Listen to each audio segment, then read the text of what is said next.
CNF বা clearing and forwarding agent licence প্রদানের জন্য মৌখিক পরীক্ষার সময়সূচি প্রকাশ করেও তা স্থগিত করেছে জাতীয় রাজস্ব বোর্ড এনবিআর।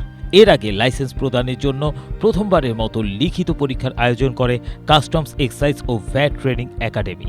দৈনিক আমার দেশের এক প্রতিবেদন থেকে জানা যায় ২৫২১ জন লাইসেন্স প্রত্যাশী এই পরীক্ষায় অংশ নেন, যাদের অধিকাংশই ক্ষমতাসীন দলের নেতাকর্মী।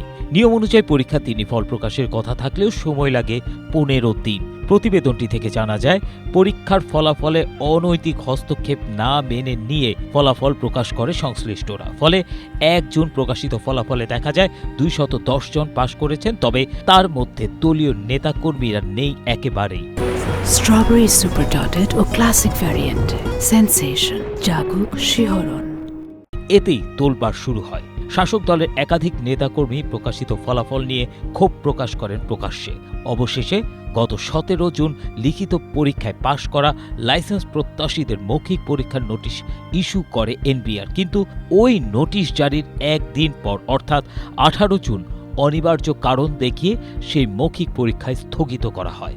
প্রতিবেদনটি থেকে আরও জানা যায়, পাশ করা লাইসেন্স প্রত্যাশীদের ধারণা দলীয় নেতাকর্মীদের লাইসেন্স দিতেই নিয়মতান্ত্রিক প্রক্রিয়াটি স্থগিত করা হয়েছে।